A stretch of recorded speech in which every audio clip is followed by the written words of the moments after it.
TARSHAS 39. So use the hashtag Tarshish39 and post your random act of kindness on her birthday. So many people did it. So many people wanted to do it. They wanted to wait till they got paid and things of that nature. She wanted to extend it through the month of December. So extending it through the month of December, go and do a random act of kindness and post it to Facebook, wherever you are, on, Facebook or Twitter or, Instagram. Post your random act of kindness in Tarsha's name. So happy belated birthday to you, Latasha Baby, First Lady of Living Purpose Church. All right, so let me get into the question of the day. So the question of the day is sponsored by who else? None other than Cute as a Cupcake, Cupcakery and Bake Shop, where the cupcakes are more than cute, they're delicious.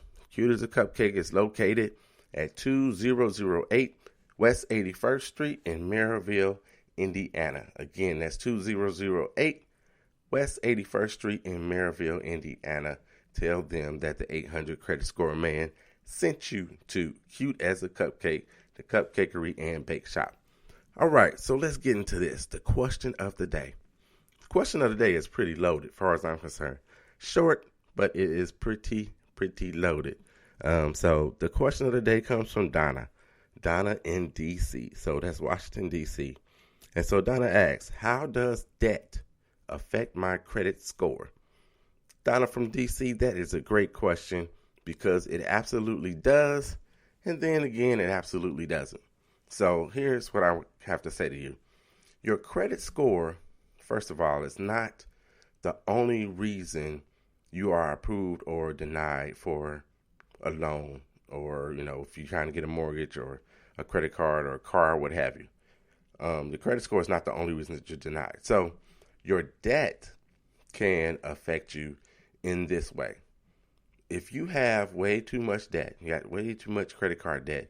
If your credit card limit is $10,000 and you owe $9,500 on it, that's not a good sign to the creditor that you can pay your bills and pay them back in a timely manner, even though you may have a good credit score.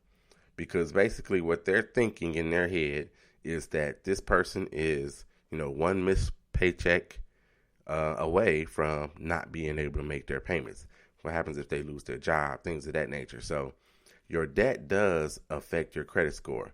Not only does it affect your credit score in that manner when it comes to, trying to obtain a loan or something of that nature, it also affects your credit score because they're looking at your debt to limit ratio. So your debt to limit ratio, and I talk about this often, should be at 30% or lower. And the lower, the better. So if you have, take that same $10,000, if you have $10,000 worth of credit card limits, now we're just talking about credit cards. So if you have $10,000 worth of credit card limits, you need to be or have a balance of $3,000 or less. When you hit that threshold, let's say you have $5,000 and you start to pay your debt down and you get down close to $3,000, you're going to see that your credit score increases. When you get to $3,000 and you get lower than $3,000, you get to $2,500. When you get to $2,000, it's going to show an increase in your credit score because you're lowering your your balances and that debt utilization ratio. So that's how it affects you when it comes to your actual score, like specifically. So it will go up.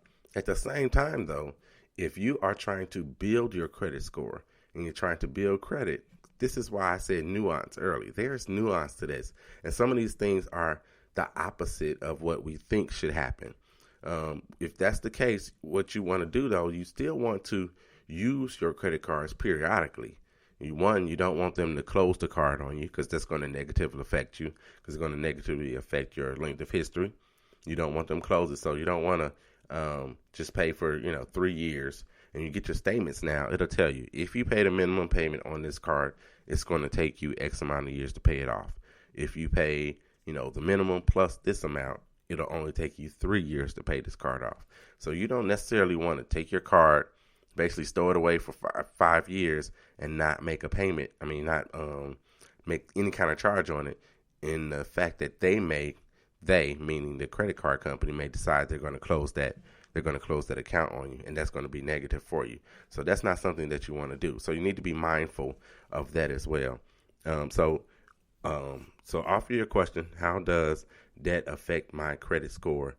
That's how it affected. So when you're applying for a loan, it's even possible to be denied. Even if you have like an 820 credit score, it's possible to be denied because of your debt.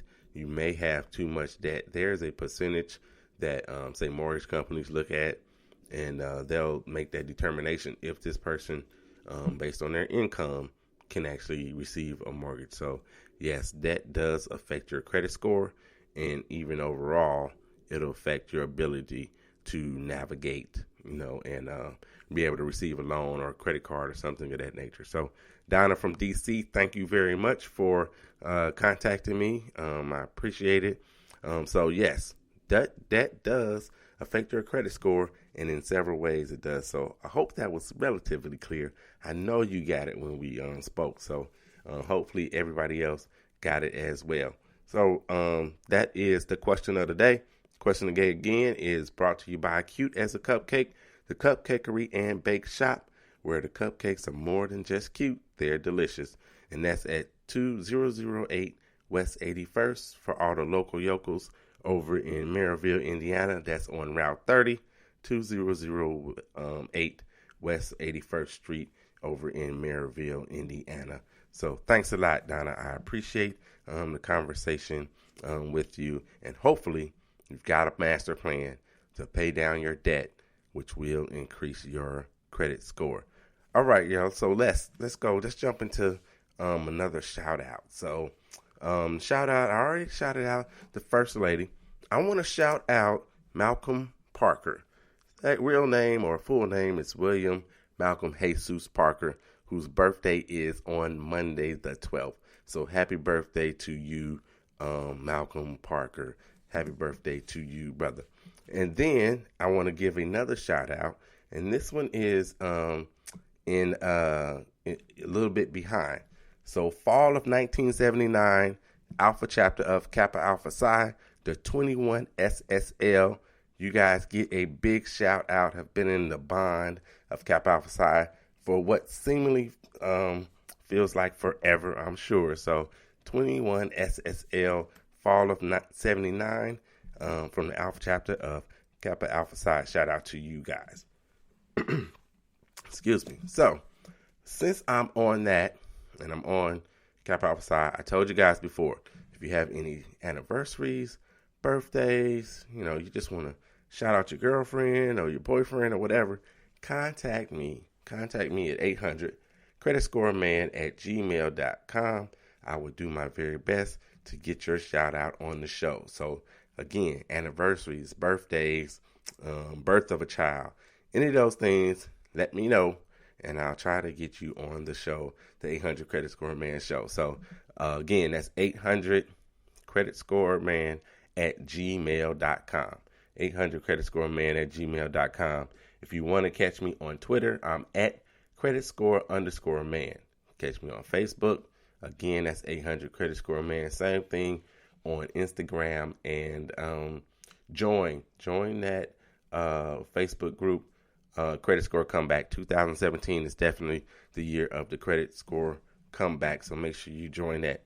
And then also, since I'm in here talking and rattling off things, I want you guys to all have an announcement. Really, all the men of Kappa Alpha Psi located in the great state of Indiana.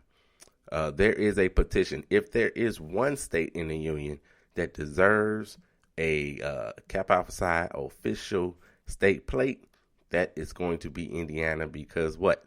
Kappa Alpha Psi was founded in Indiana at Indiana University. So make sure that you sign the petition so Kappa Alpha Psi can get that plate. So if you don't know where to get the petition, email myKappaPlate@guideright.org. Again, that's myKappaPlate at guideright.org so you can get the petition and sign it so the men of Kappa Alpha Psi in this great state of Indiana can get an official state plate, license plate. All right. So let's jump back into the show. We are almost coming down to the wire, and I've done way too much talking today. So let me run through these things that people have in common that have good credit. And when I'm talking good credit, I'm talking, again, 760 and above. Initially, when I started doing this research, it was really people that were at 800 to that 850 range. So these are things that they have in common. Some of them you have heard.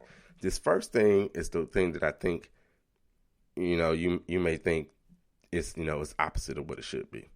So one, have credit cards. They have credit cards and they use them and they pay them well. So a lot of people really think that I can have a credit card and I've had a balance on them forever. And so now, if I got this balance on them and I'm paying off them, when I pay them off, then I should be done with them and I shouldn't use credit. That's not the case. So they have credit cards, they use them, and they pay them well. Not only do they have credit cards, they have 4 to 6 credit cards. Again, people, I'm not telling you, take a pause. Don't go telling people that the 800 credit score man told me I should have 4 to 6 credit cards. You only have one, and you're headed to the mall right now so you can pick up 2 or 3 more. That is not what I'm saying to you. But these people have 4 to 6 credit cards. You need to stay tuned to the other reasons, the things that they have in common. You should not, but I'm going to tell you now, you should not go out and apply for credit cards and things of that nature all at one time. It does not look good to your creditors at all. These people actually have 4 to 6 credit cards, and they have very, very good credit scores. So this is one of the things they have in common.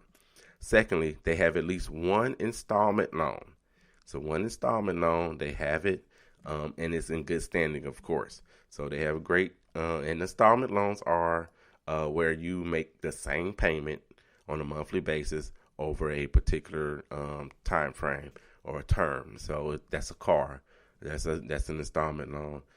Your mortgage is an installment loan. If you have a loan from the bank for whatever reason and it's on 18 months and you pay $200 a month, that's an installment loan. So they have that.